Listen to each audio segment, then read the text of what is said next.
태산의 가장 깊고 화려한 심장부 VVIP 병동 701호.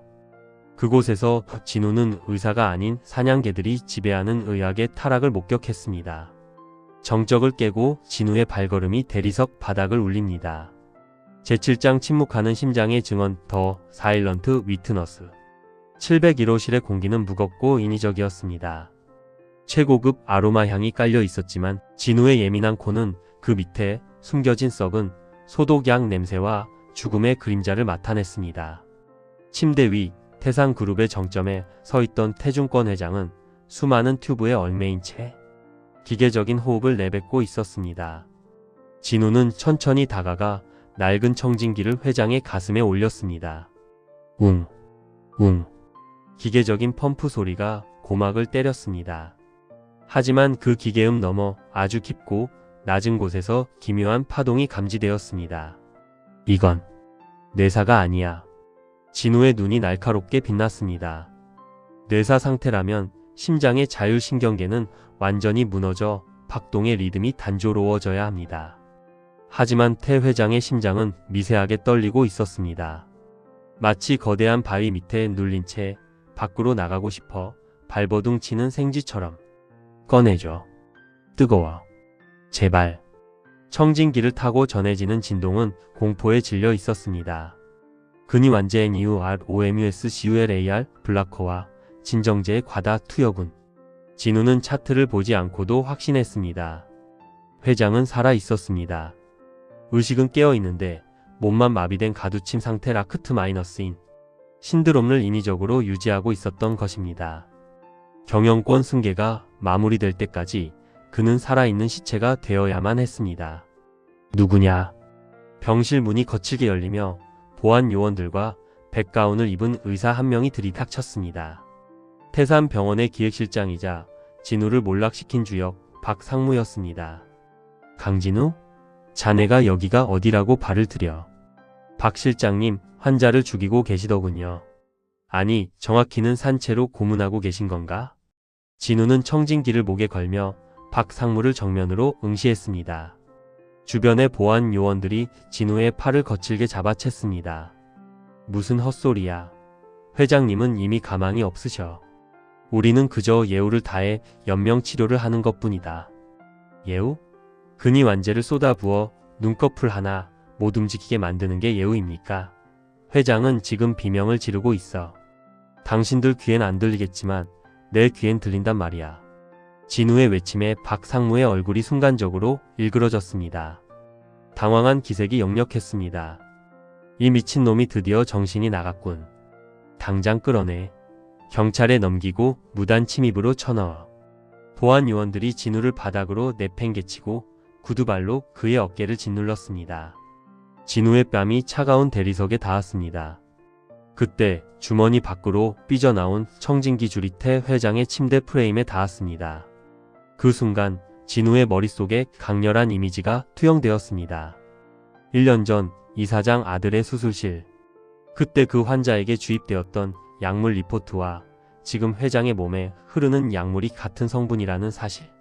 태산은 자신들의 과오를 덮기 위해 진우를 이용했고 이제는 자신들의 주인을 죽이기 위해 같은 수법을 쓰고 있었습니다. 박상무.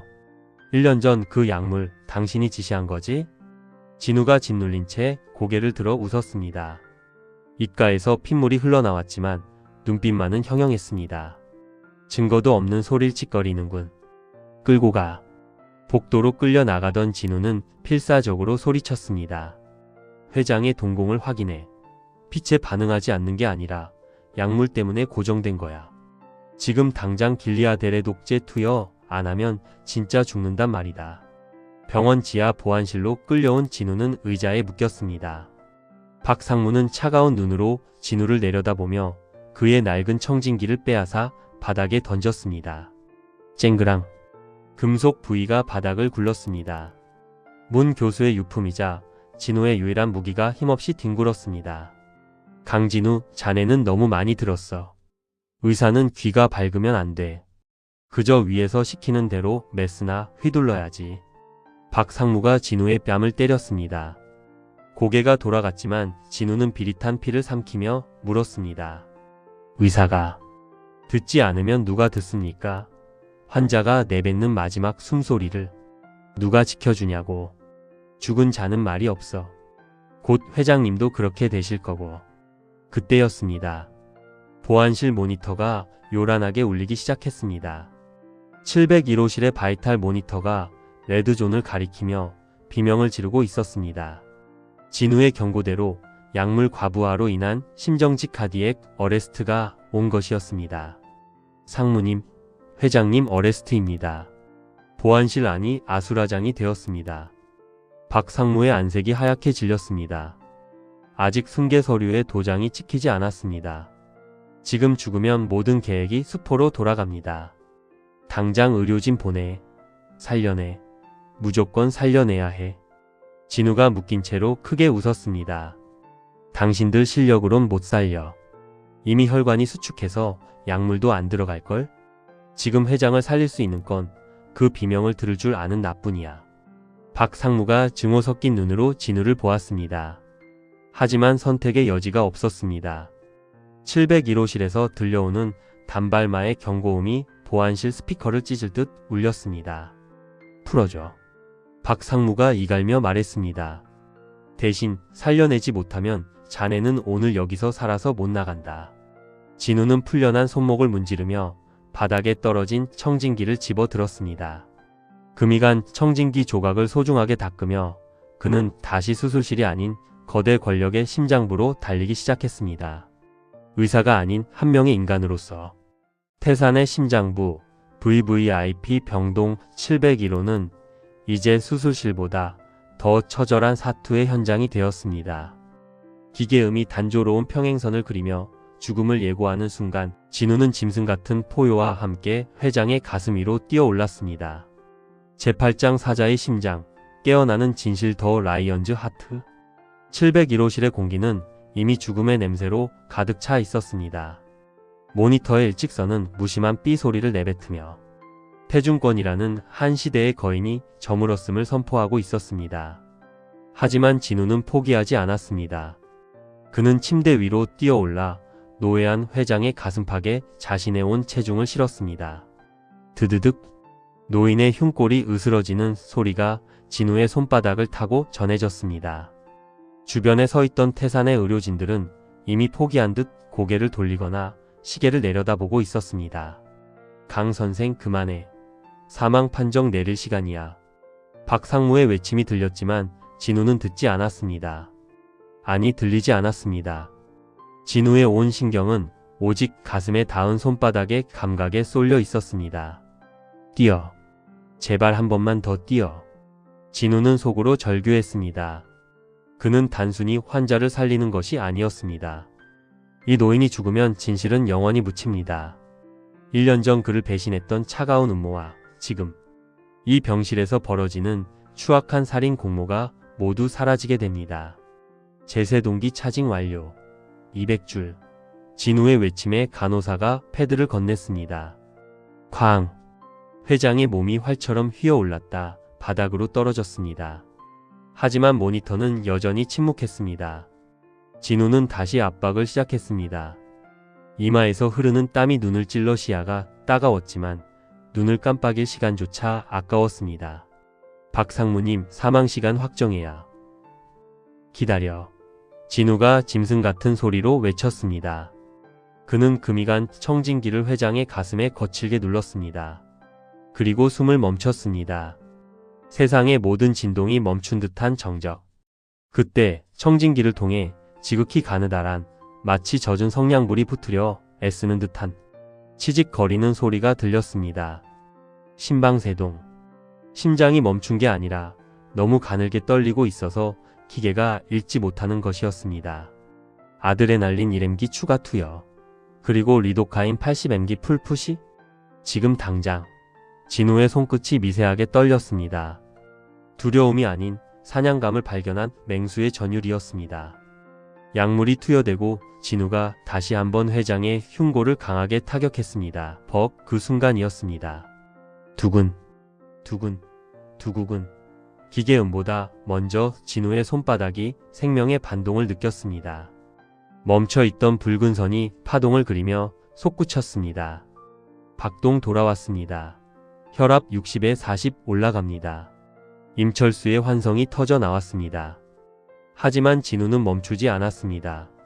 그는 미리 준비해 두었던 해독제를 회장의 정맥 라인에 직접 꽂아 넣었습니다. 인위적인 가사 상태를 풀기 위한 마지막 도박이었습니다. 10분 후 모두가 숨을 죽이고 지켜보는 가운데 회장의 눈꺼풀이 파르르 떨렸습니다. 산소 마스크 안에 하얀 김이 서리고 회장의 눈이 천천히 떠졌습니다. 초점이 없던 눈동자가 서서히 돌아오더니 자신을 누르고 있던 진우의 얼굴에 머물렀습니다. 진우는 청진기를 회장의 귀에 대어 주었습니다. 회장님 들리십니까? 당신이 죽이려 했던 내 심장 소리, 그리고 당신을 죽이려 했던 당신 아들의 발자국 소리가. 회장의 눈에 순식간에 노기가 서렸습니다. 그는 마비된 손가락을 간신히 움직여 옆에 놓인 모니터를 가리켰습니다. 아니, 그 너머에 있는 자신의 개인 금고를 가리키고 있었습니다. 그는 죽음의 문턱에서 보았던 것입니다. 자신이 믿었던 아들과 박상무가 자신의 호흡기를 때려던 그 순간의 대화를. 회장이 거친 숨을 몰아쉬며 진우의 가운 자락을 꽉 쥐었습니다. 그것은 살려달라는 애원이 아니라 복수해달라는 명령이었습니다. 강진우 선생, 이제 그만 나오지. 병실 밖으로 나온 진우를 박상무와 무장보안팀이 에워쌌습니다. 박상무의 손에는 이미 장부를 소각할 준비가 된 라이터가 들려 있었습니다. 회장님이 깨어나셨다니 다행이군. 하지만 그래봐야 달라지는 건 없어. 여긴 태산이야. 자네가 증거라고 믿는 그 장부, 지금 이 자리에서 제가 될 테니까. 박상무가 비릿하게 웃으며 라이터를 켰습니다. 불꽃이 장부 모서리에 닿으려는 찰나, 진우가 주머니에서 태블릿 PC 하나를 꺼내 들었습니다. 박상무님, 요즘 세상이 참 좋아졌습니다. 회장님 머리맡에 둔 그 최첨단 모니터링 장비. 사실 제가 성심병원에서 가져온 구형이랑 연결해뒀거든요. 실시간으로 음성까지 녹음되는 기종으로요. 진우가 재생 버튼을 눌렀습니다. 박상무 회장님 가실 때 됐지? 승계 서류 도장 찍었으면 이제 그만 편하게 해드려. 걱정 마십시오 이사장님. 강진우 그놈한테 다 뒤집어 씌우면 그만입니다. 박상무의 안색이 종잇장처럼 하얗게 질렸습니다. 복도에 설치된 스피커를 통해 그들의 추악한 목소리가 병원 전체에 울려 퍼졌습니다. 이 새끼가. 박상무가 달려들려 했지만 이미 늦었습니다. 엘리베이터 문이 열리며 검찰 수사관들과 기자들이 들이닥쳤습니다. 회장이 깨어난 직후 진우가 전송한 긴급 제보 때문이었습니다. 수많은 플래시 세례 속에서 진우는 박상무를 지나쳐 걸어갔습니다. 박상무는 바닥에 주저앉아 떨리는 손으로 얼굴을 가렸습니다. 로비를 빠져나오자 차가운 밤 공기가 진우의 폐부를 찔렀습니다. 성심병원에서 달려온 임철수와 간호사들이 멀리서 손을 흔들고 있었습니다. 그들 뒤에는 진우가 살렸던 수많은 이름 없는 환자들이 촛불을 든 채 그를 기다리고 있었습니다. 진우는 낡은 청진기를 손목에 감았습니다. 1년 전 그토록 무겁게만 느껴졌던 의사의 사명감이 이제는 훈장처럼 느껴졌습니다. 선생님, 이제 우리 병원으로 돌아가시는 거죠? 임철수의 물음에 진우는 엷게 미소 지었습니다. 아니, 지금부터 시작이야. 환자가 있는 곳이면 어디든 가야지. 진우의 발걸음은 더 이상 흔들리지 않았습니다. 태산이라는 거대한 바위가 무너진 자리, 그곳에 한 명의 진짜 의사가 우뚝 서 있었습니다. 태산이라는 거대 권력을 무너뜨린 진우에게 쏟아진 건 영웅 대접이 아닌 또 다른 사투의 현장이었습니다.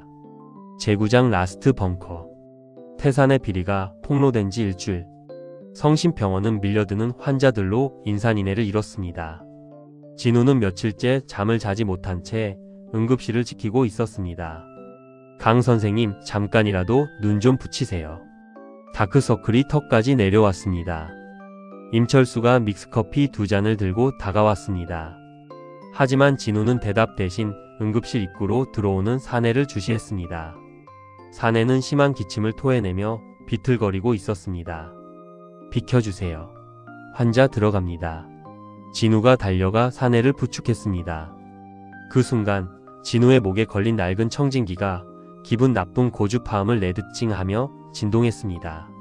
지금까지 들어본 적 없는 날카롭고 비릿한 금속성 진동이었습니다. 단순한 감기가 아니야. 사내가 각혈을 시작했습니다. 붉은 피가 진우의 가운과 바닥을 적셨습니다. 사내의 폐에서 들려오는 소리는 거친 파도 소리가 아니라 수천 마리의 벌레가 폐포를 갉아먹는 듯한 기괴한 소음이었습니다. 도와줘. 뜨거워. 다 타버릴 것 같아. 철수야. 당장 응급실 셧다운해. 음압 병실 세팅하고 구역 차단해. 네?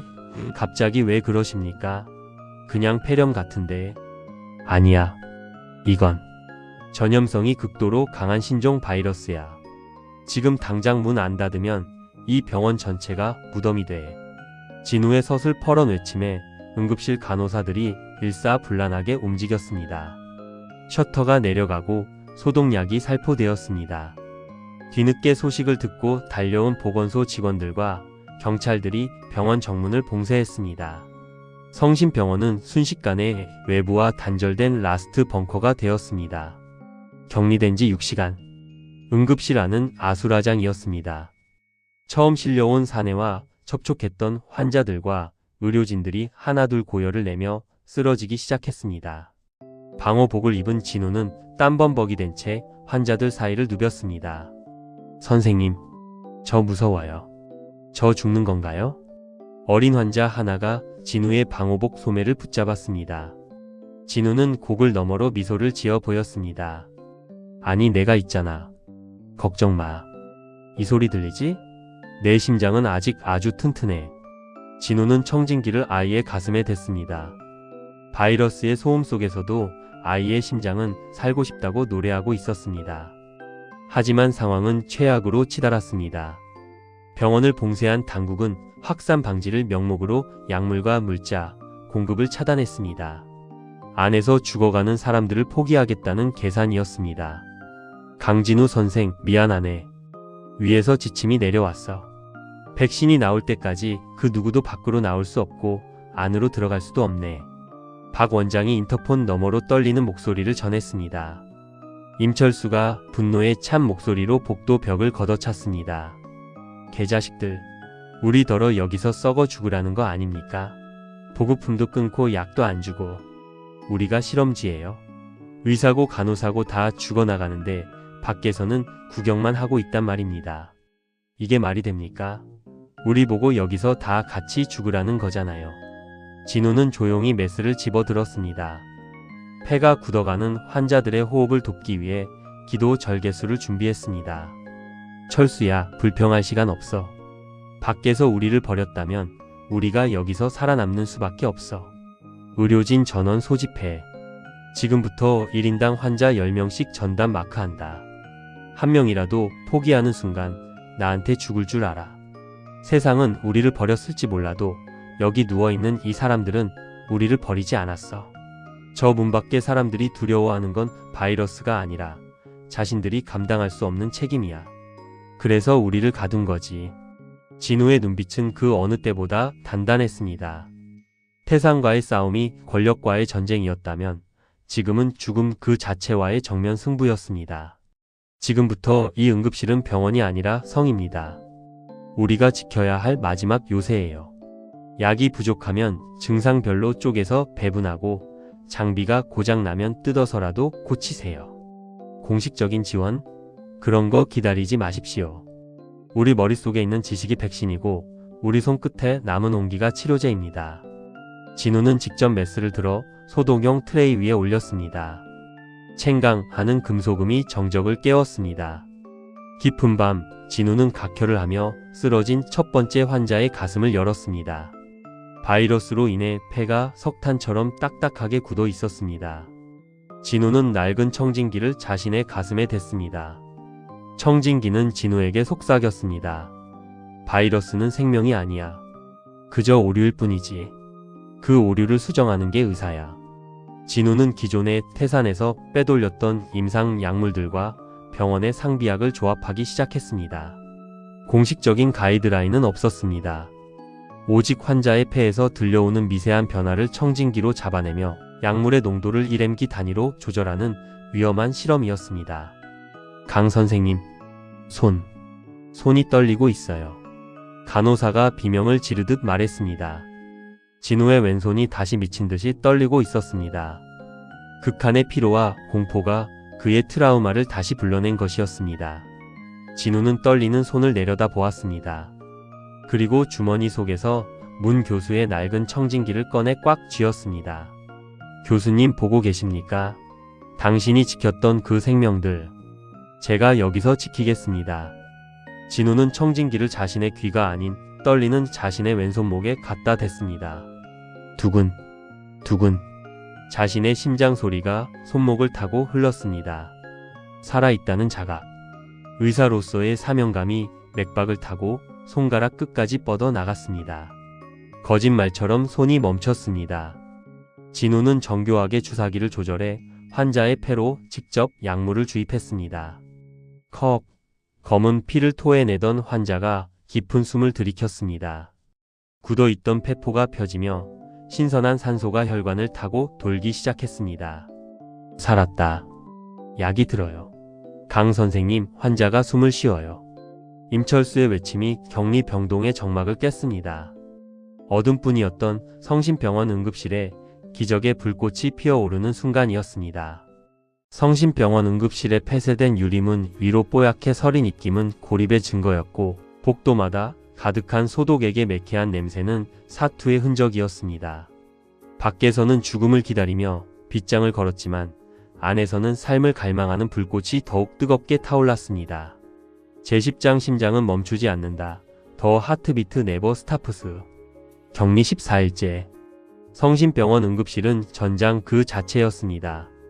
방호복 안은 땀으로 흥건했고 고글은 습기로 뿌옇게 흐려져 시야를 가렸습니다. 진우는 이미 자신의 한계를 넘어선 상태였습니다. 며칠째 이어진 수술과 처치로 인해 그의 눈은 핏발이 서 있었고 주머니 속의 왼손은 이제 감각조차 무뎌진 채 떨리고 있었습니다. 강 선생님, 7번 베드 임산부 환자 호흡 부전입니다. 산소 포화도가 안 잡혀요. 임철수의 절박한 외침에 진우가 몸을 날렸습니다. 환자는 각혈을 하며 의식을 잃어가고 있었습니다. 바이러스가 폐의 기능을 80% 이상 잠식한 상태에. 하지만 더 큰 문제는 환자의 뱃속에 있는 8개월 된 아이였습니다. 지금 제왕절개 안 하면 산모랑 아이 둘 다 죽습니다. 하지만 이 상태로 개복하면 산모의 출혈을 잡을 수 없어요. 임철수가 절망적인 표정으로 외쳤습니다. 외부로부터의 혈액 공급은 이미 끊긴 지 오래였습니다. 진우는 잠시 멈춰 서서 낡은 청진기를 꺼냈습니다. 그리고 산모의 배 위에 그 작고 여린 생명의 위치에 갖다 댔습니다. 청진기를 타고 들려오는 아주 가늘고 빠른 고동.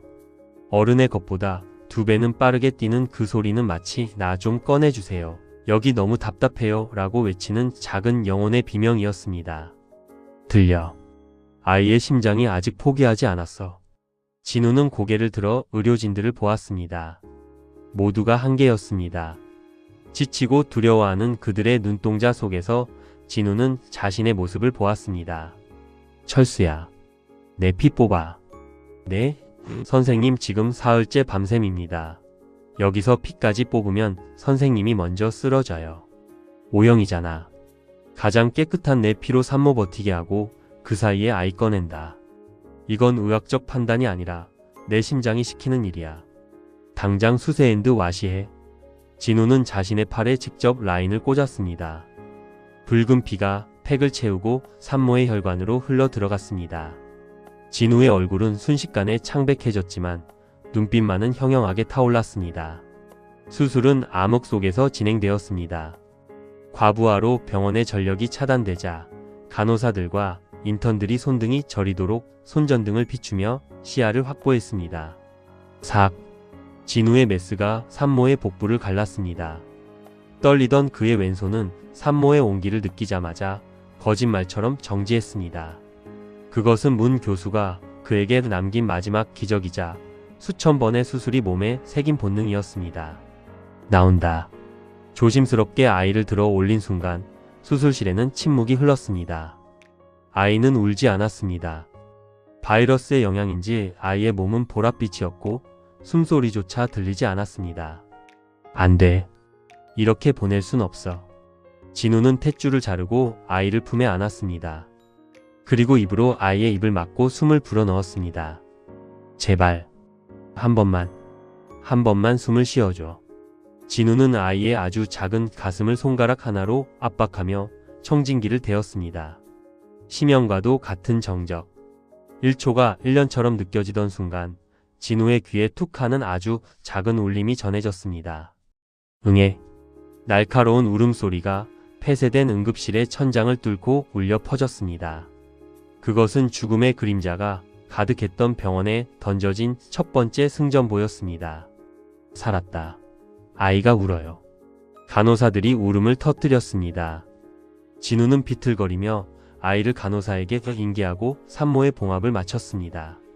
수술실의 등을 대신하던 손전등 불빛들이 마치 축복처럼 진우를 비추고 있었습니다. 다음날 아침 성심병원 앞 차단벽이 무너졌습니다.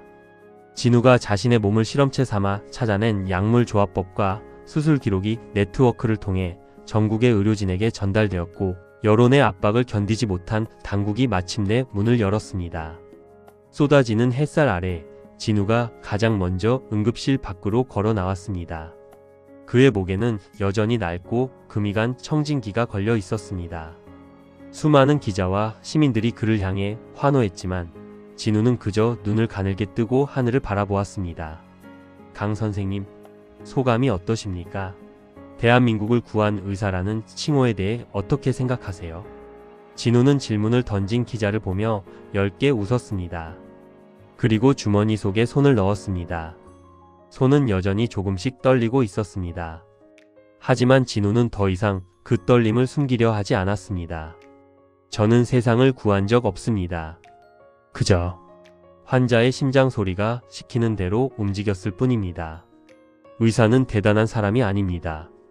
그저 마지막까지 환자 곁에 남아있는 사람일 뿐이죠. 그는 뒤를 돌아보았습니다. 함께 사투를 벌였던 임철수와 간호사들이 환하게 웃으며 걸어 나오고 있었습니다. 진우는 품속에서 문 교수의 청진기를 꺼내 가만히 어루만졌습니다. 이제 좀 쉬어도 되겠습니까, 교수님? 그때 바람결을 타고 스승의 목소리가 들리는 듯 했습니다. 태수야. 아니 진우야. 환자가 기다린다. 어서 가봐야지. 진우는 다시 청진기를 목에 걸었습니다. 저 멀리 성심병원을 향해 달려오는 구급차의 사이렌 소리가 들려왔습니다. 누군가의 절박한 심장이 다시 진우를 부르고 있었습니다. 진우는 주저없이 다시 병원 안으로 발걸음을 옮겼습니다. 의사 강진우의 진짜 이야기는 이제 막 시작되고 있었습니다. 제11장 흉터 위에 피는 꽃 더 스카즈 어브 그레이스. 격리 해제 후 한 달. 성심병원의 외벽에 붙어있던 출입 통제 스티커는 떼어내졌지만 그 자국은 흉터처럼 여전히 하얗게 남아있었다. 병원은 다시 일상을 되찾은 듯 보였다. 환자들은 넘쳐났고 복도엔 활기가 돌았다. 하지만 응급실의 공기는 전과는 미묘하게 달라져 있었다. 진우는 의국 소파에 기대어 잠깐 든 잠에서 깨어났다. 꿈속에서도 그는 아이의 심장을 마사지하고 있었다. 손가락 끝에 닿았던 그 뜨겁고도 가냘픈 박동의 감촉. 진우는 자신의 왼손을 가만히 쥐었다 펴보았다. 강 선생님, 또 여기서 주무십니까? 임철수가 차트 뭉치를 들고 들어오며 핀잔을 줬다. 그의 어깨엔 이제 제법 의사다운 묵직한 자부심이 내려앉아 있었다. 밖은 난리도 아닙니다. 보건복지부 장관이 훈장 수여하겠다고 비서관 보냈고요. 태산 쪽에서 떨어져 나온 재단 이사들이 선생님을 영입하려고 줄을 섰습니다. 이제 성심병원 과장 대행이 아니라 국민의사시라니까요. 진우는 헛웃음을 지으며 자리에서 일어났다. 훈장은 무슨? 가서 환자나 봐. 3번 베드 할아버지, 어제 수술한 V 배액 드라이브 AIN 상태 확인했어? 이미 다 끝냈죠. 제가 누구입니까? 강진우의 제자 아닙니까? 철수가 너스레를 떨며 나간 뒤 진우는 책상 위에 놓인 낡은 청진기를 집어들었다. 격리 기간 중 극한의 상황을 견디느라 청진기의 고무관은 여기저기 갈라져 있었고 금속판엔 미세한 금이 가 있었다. 진우는 그것을 조심스럽게 닦아 목에 걸었다. 그때 응급실 입구가 소란스러워졌다. 평소와 같은 사고 환자가 아니었다. 정장을 차려입은 사내들이 길을 열고 그 뒤로 휠체어에 앉은 한 노인이 들어오고 있었다. 태산그룹의 회장 태중권이었다. 회장님, 여긴 무슨 일이십니까? 외래 진료는 예약제인 걸로 압니다만. 진우가 무심하게 휠체어 앞에 섰다. 태 회장은 기력을 많이 회복한 듯 보였지만 눈빛은 예전에 그 날카롭고 오만했던 독수리의 그것이 아니었다. 그는 한참 동안 진우를 응시하다가 가늘게 떨리는 손을 내밀어 진우의 가운 소매를 잡았다. 강 선생. 아니, 강 의사. 회장의 목소리는 갈라져 있었지만 힘이 실려 있었다. 자네가 나를 살린 이유를 밤새 생각해 보았네. 내 아들조차 나를 죽이려 했던 그 방에서 자네는 왜 손을 놓지 않았나? 진우는 대답 대신 청진기를 꺼내 회장의 가슴에 대었다. 두근, 두근. 이제는 기계의 도움 없이도 제법 힘차게 뛰는 심장.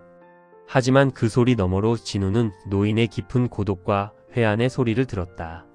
제가 살린 건 태산의 회장이 아닙니다. 그저 내 귀에 대고 죽기 싫다고 비명을 지르는 한 명의 환자였을 뿐이죠. 회장님이 누구든 제 알 바 아닙니다. 태 회장은 허탈한 듯 웃음을 터뜨렸다. 역시 자네답군. 내가 오늘 온 건 감사를 표하기 위해서가 아니네. 자네에게 제안을 하나 하러 왔지. 태 회장이 품속에서 낡은 서류 봉투 하나를 꺼냈다. 태산병원을 해체하고 남은 자산으로 새로운 의료재단을 만들 생각이라네. 이름은 문성호 의료재단. 자네 스승의 이름을 땄지.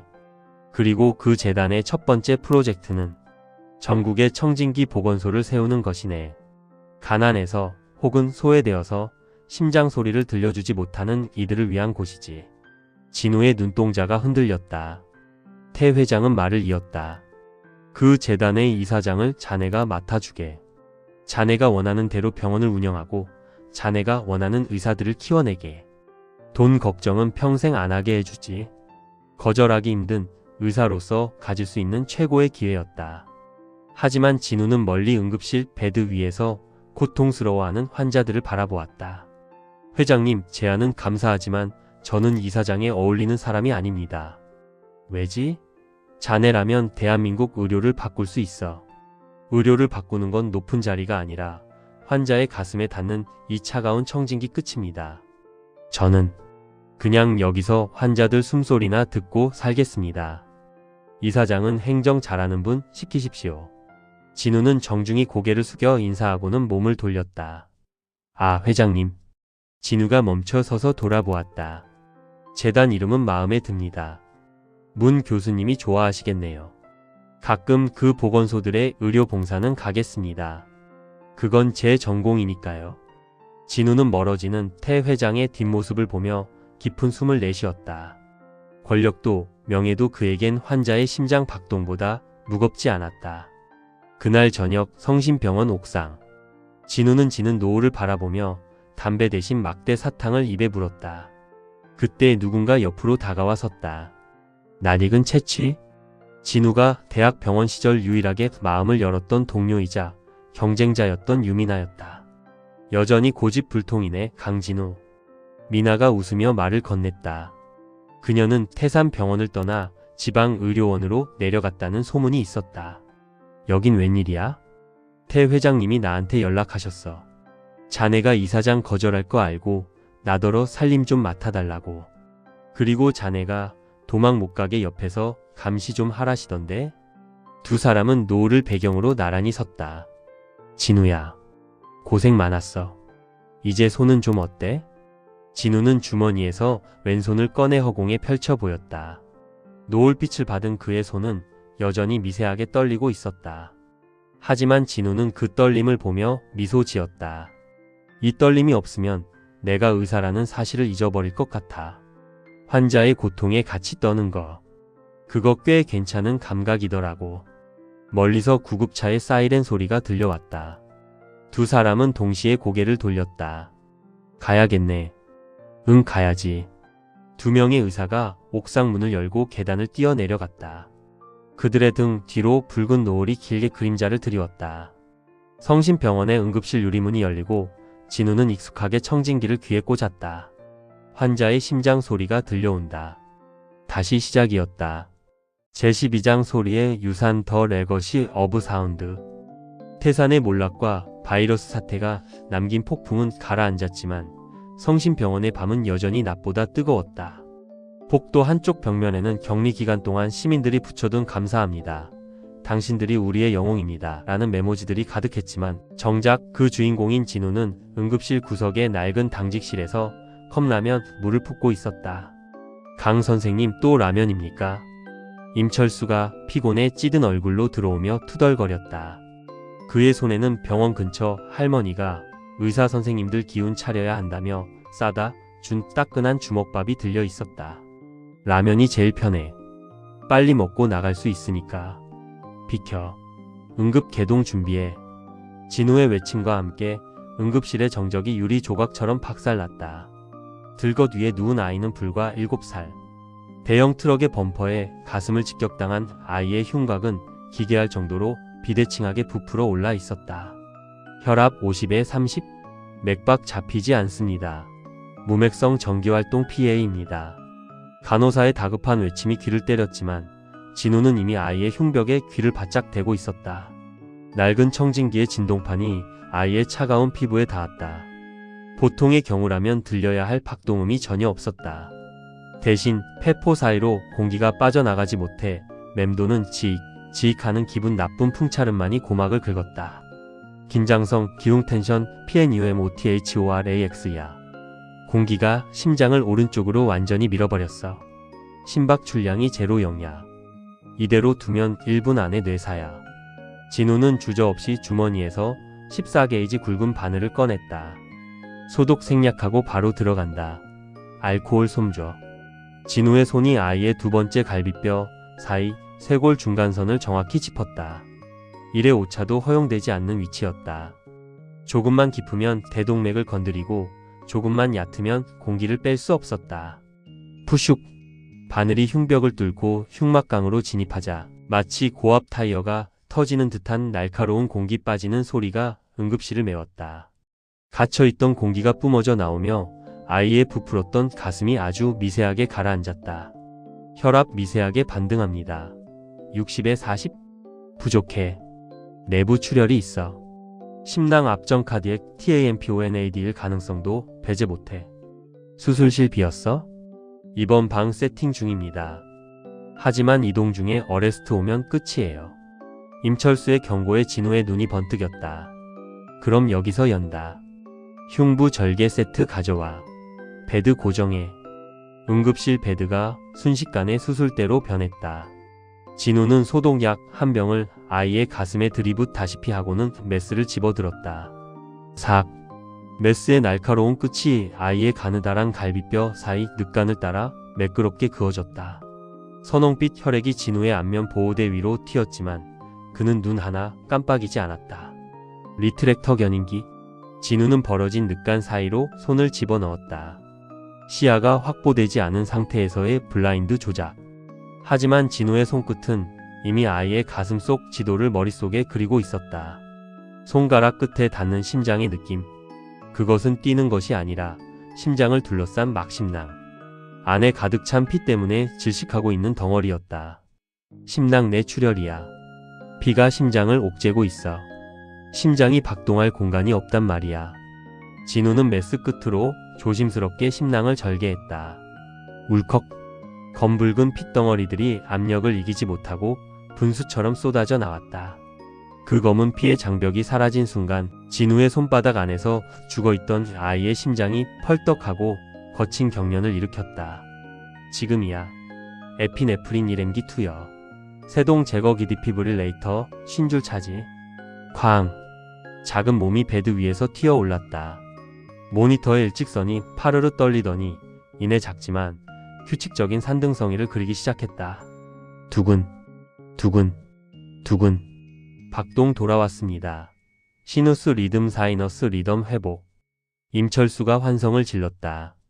진우는 그제야 쥐고 있던 메스를 내려놓았다. 그의 두 손은 아이의 피로 붉게 물들어 있었고 방호복 안은 땀으로 흠뻑 젖어 있었다. 진우는 다시 낡은 청진기를 귀에 꽂고 아이의 가슴에 댔다. 아까의 그 기분 나쁜 소음은 사라졌다. 이제는 갓 태어난 새의 날갯짓처럼 가냘프지만 선명한 살갯노라 울부짖는 생명의 소리가 진우의 가슴을 때리고 있었다. 들려. 이제야 제대로 들리네. 진우는 아이의 이마에 맺힌 핏방울을 장갑 낀 손으로 부드럽게 닦아주었다. 수술실로 옮겨. 남은 출혈점 잡고 닫는다. 철수야, 내가 어시스트 들어와. 네, 선생님. 진우는 아이의 베드를 직접 밀며 수술실로 향했다. 복도의 차가운 공기가 땀을 식혀주었지만 진우의 심장은 아이의 박동과 공명하며 여전히 뜨겁게 뛰고 있었다. 이 소리를 듣기 위해, 이 떨림을 느끼기 위해 그는 다시 돌아왔다. 그것이 그가 택한 유일한 길이었고 문성호 교수가 그에게 남긴 소리의 유산이었다. 본관 1층 게시판, 의료진 소개란 맨 끝에 투박한 글씨로 적힌 이름표 하나가 새로 붙어 있었다. 흉부외과 전문의 강진우. 그는 더 이상 태산의 천재 의사도 면허 정지된 낙오자도 아니었다. 그저 환자가 부르면 언제든 달려가 가슴에 귀를 기울이는 이 시대의 가장 평범하고도 위대한 의사였다. 성심병원의 문이 다시 열리고 구급차의 사이렌 소리가 멀리서 울려 퍼졌다. 강진우의 인생에서 가장 빛나는 하루가 다시 시작되고 있었다.